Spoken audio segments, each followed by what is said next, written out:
माननीय सभापति महोदय, आपने मुझे मांग संख्या 37 पर बोलने का समय दिया, धन्यवाद।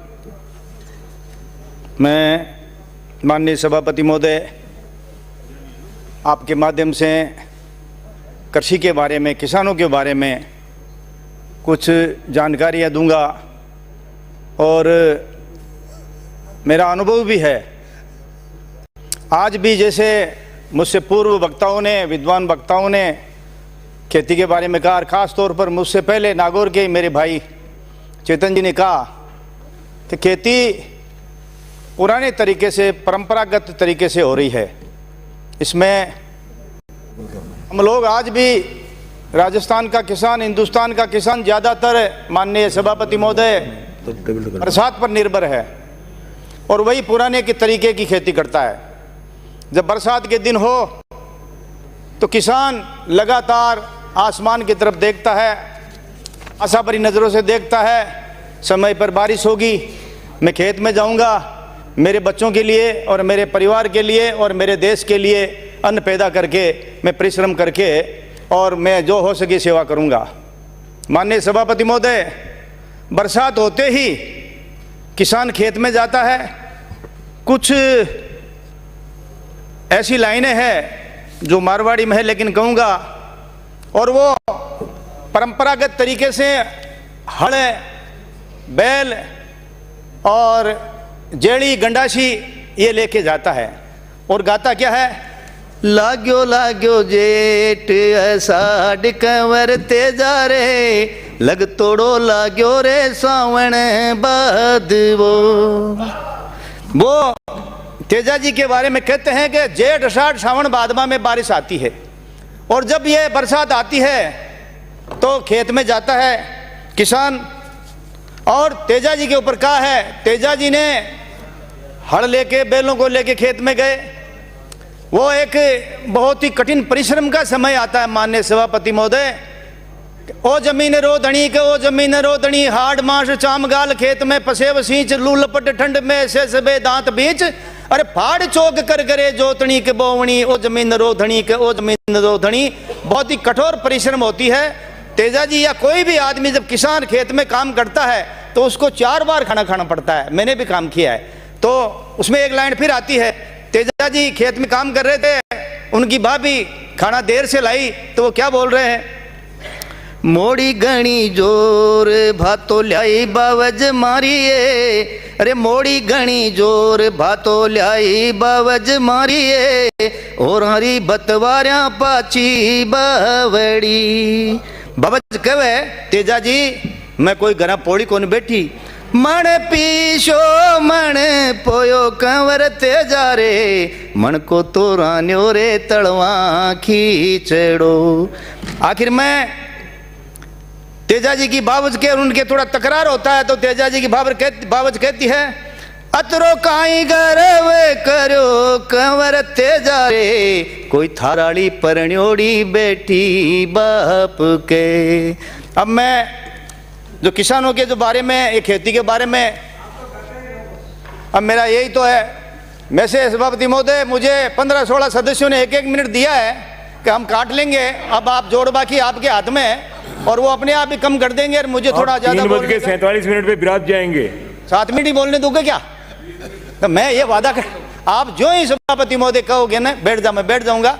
थोड़ी दया तो रखना, हो सके 1-2 मिनट दे दो तो। माननीय सभापति महोदय, किसान अपने कंधे पर हल लेकर अपने खेत में जाता है। खेत में जाते समय सबसे पहले बैल व हल के साथ में श्रावण माता को मनाता है। किसान आज भी श्रावण माता को मनाता है कि हे श्रावण माता 1000 मन दीजिए, मन भी दीजिए, हमारा पड़ोसी ने भी दीजिए और सब ने दीजिए। वो 1000 मन के दीजिए और पड़ोसियों का भी ध्यान रखता। माननीय अध्यक्ष महोदय, माननीय सभापति महोदय, हमारे देश में पौराणिक काल से, द्वापर युग से भी भगवान श्री कृष्ण के भाई दाऊद जी के समय हर समय अपने कंधों पे हल रखते थे। हलदर की उनकी पहचान थी, लोग देखते थे और हलदर को देख पाने के बाद में भगवान कृष्ण भी उनको इज्जत की नज़र से देखते थे। इस समय सबसे बड़ी ज़्यादा अगर परेशान है तो किसान है। कहा जाता है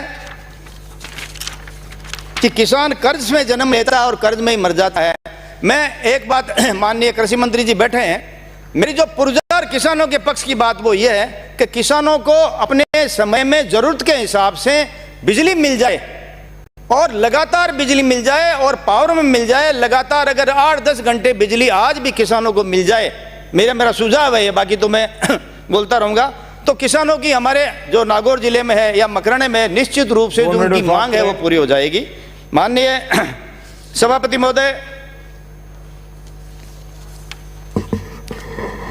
मैं आपके माध्यम से मंत्री जी का ध्यान आकर्षित करना चाहूँगा कि हमारे राज्य में राजस्थान के प्रत्येक जिले में आज भी परंपरागत खेती की जा रही है। अब समय आ गया कि सरकारें किसानों को आधुनिक खेती के बारे में जागरूक करे। मेरा माननीय सभापति महोदय, आपके माध्यम से सरकार एवं कृषि मंत्री जी को सुझाव है कि आधुनिक खेती को बढ़ावा देने के लिए मैं माननीय सभापति महोदय, माननीय मंत्री जी, मैं आपको एक बहुत ही अच्छा सुझाव देने जा रहा हूं, जिसमें आपकी सरकार अगर किसानों को नई नई चीजें बताएं, नई बात बताएं, प्रत्येक ग्राम पंचायत स्तर पर एक एक मॉडल कृषि फार्म विकसित किया जाए। इस मॉडल कृषि फार्म में आधुनिक खेती से और स्थानीय जलवायु से संबंधित सभी तरह की फसलें, सब्जियां और फलों के पेड़ उगाए जाएं और इस मॉडल कृषि फार्म में किसानों को उन्नत किस्म के बीजों से तैयार करने के सब्जियां और फलों के बारे में जानकारी देकर जागरूक करें। श्रीमान जी, मैं पहले भी सदन में अवगत करा चुका हूं कि आजकल सभी तरह की फसलों में, सब्जियों में, फलों में बहुत ही अधिक मात्रा में रासायनिक खाद देकर कीटनाशक दवाइयों का प्रयोग किया जाता है, जिससे मनुष्य में कैंसर जैसी अनेक प्रकार की बीमारियां फैलती जा रही है। मानव जीवन को इन बीमारियों से बचाने के लिए रसायन मुक्त खेती, ऑर्गेनिक खेती को बढ़ावा देना चाहिए। इसके लिए गाय के गोबर और गाय के मूत्र के बारे में जैविक खाद एवं कीटनाशक का प्रयोग किया जाना चाहिए। गाय हमारी माता है, गाय एक ऐसा पशु है, गाय से 5 तरह के पंचगव्य हमारे आयुर्वेद में पंचगव्य बताया गया है। बात को कहते हुए गर्भ से मैं सवेरे उठते ही आंवला, एलोवेरा, गंवार पाटा और इसके साथ में गौमूत्र लेता हूँ, तुलसी के पत्ते भी लेता हूँ और ये पिछले 15 साल से लेता हूँ। इसलिए गाय माता के बारे में जैविक खाद एवं कीटनाशक का प्रयोग करने के लिए प्रोत्साहित किया जाना चाहिए। टाइम हो गया कहीं, आप 2 मिनट तो और दे दो। वो मार में माननीय सभापति महोदय बयान की जिद है कौन नहीं थे और मैं बैठू नहीं, अब मैं नहीं बैठू तो खड़ो खड़ो बोल तो कौन पाऊँ मैं। ये 2 मिनट और दे दो थे तो बोल दो, सहयोग करें। अरे सभापति महोदय, का एक उदाहरण है कि मेरे हनुमानगढ़ जिले में बाद में जोराराम जी कुमावत को बोलना है तो जोराराम जी कुमावत का टाइम आपको दे देता हूं मैं। जोराराम जी कुमावत नहीं बोलेंगे, फिर का टाइम वही एडजस्ट कर लेते हैं। आप अलाउ करेंगे आप अभी, फिर आप सहयोग करिए। मेरे हनुमान साहब या जुबेर अंकित नहीं होगा। सभापति महोदय, आज मांग संख्या 37 पे आपने बोलने का मौका दिया, इसके लिए मैं आपको धन्यवाद करती हूँ। पैर हैं जिनके मिट्टी में दोनों हाथ कुदाल पे रहते हैं, सर्दी गर्मी या फिर बारिश सब कुछ वे ही सहते हैं।